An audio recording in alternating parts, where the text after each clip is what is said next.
And that's Princess Rainbow. And that's Twinkle Starchild. And that's Juniper Lightning Bug. They're my new brothers and sisters. Am I the only one who thinks that Ikki would be a total brony if she would live in our world?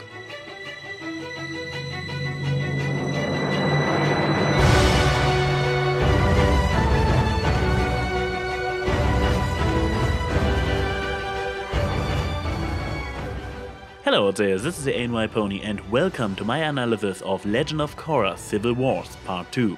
Boom baby! Legend of Korra is back in the bucking awesome cartoons club. But before I elaborate why this episode made me literally fist bump the air, let's have a quick story recap. Korra just completely relaxed how her parents get arrested, but not without calmly stating that she is against it. Team Avatar isn't really doing anything, but absolutely awesome nonetheless. Barrick joins Team Avatar to bring even more awesome to the episode. Korra's dad gets sentenced to death, and Korra finally takes action by making death threats. Unalaq quote-unquote convinces the judge to lower the sentence to life in prison. Finally, Korra rediscovers her old self and does something. She hunts down the judge, uses some interrogation that would make Batman proud. I'm the Avatar! And finds out that everything, including her dad's banishment from the North, had been plotted by Unalaq. Team Avatar does a bit more awesome before they move out. When they come to free the rebels, Unalaq confronts Korra. She kicks his ass, she kicks a bit more ass, and a bit more. Eventually she rescues her dad. While he and the rebels stay behind in the south to start the resistance, Team Avatar leaves to get the support of the United Forces.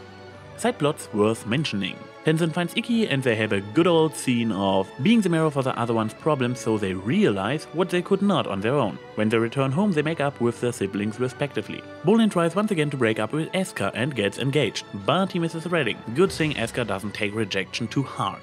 Well, this episode was pretty much everything I asked for. The game of cat and mouse with Unalaq finally escalated. Korra woke up and stopped being a tool. Asami is back. The Bolin and Asuka thing continues to be hilarious without getting stale. We get to explore the relationship between the Karatang sips a bit more, and Varrick was simply amazing. But let's go over each of these aspects one after another. During the first minute of the episode I was ready to finally give up on Korra. No matter how mature or whatever you are, nobody except a psychopath watches her parents getting wrongfully arrested so calmly, let alone an impulsive, hot-blooded and family person like Korra. Giving her uncle the benefit of a doubt and not prohibiting the arrest? Yes. Calmly standing there and pointing out the wrongness in a slightly raised tone afterwards? Horse apples. And her instant switch from doing nothing to publicly shouting out death threats felt correspondingly out of place. But then she finally returns to old strengths. When she started chasing the judge I couldn't believe it at first and was rather skeptical where this was going, since she did not know then that the judge was just a puppet. In other words, she did in fact attack and threaten a judge to change his sentence. But I'm willing to overlook this clunky written transition since it marks the actual turning point and we get awesome Korra back. About Unalaq, I think it is kind of a shame that after all he turned out to be an ordinary power-hungry villain. It would have been far more interesting if he actually would have been trying to do the right thing but with the wrong methods. Well, since the season is called Spirits and we are still pretty close to the beginning, it is safe to say that the threat from the spirit world Unalaq used as his official motive so far is in fact real. But by making his primary goal power, he still lost a lot of depth. But since this was apparently what they were going for to begin with, I am kind of happy they didn't dance around the topic any longer and used this rather blunt development. Team Avatar was simply amazing. Each scene with Asami, Mako, Bolin and later especially Varrick was gold. Even one of Bolin's really stupid moments turned out entertaining thanks to Asami's facepalm. Even though none of the old characters really got to shine as an individual, their chemistry as a group made up for it. Take for example everybody's completely nonchalant reaction to the fact that Bolin got engaged with Asuka, or that one. Your powers of deduction are impressive. Yeah, he's a cop. And of course Varrick.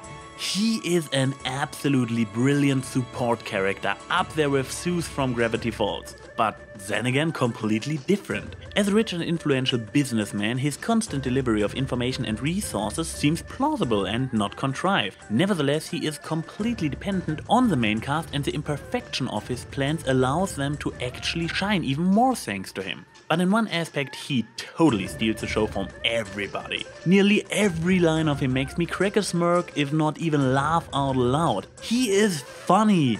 And not that being a bit dumb and pitying him funny that is often used for Bolin's comic relief. Varric's eccentricity and unique interaction with his surroundings makes him hilarious. Quick question, is this thing fast enough to get away from my crazy waterbending ex-girlfriend? Why do you think I built this boat? This guy can pull off a fart joke and make me laugh.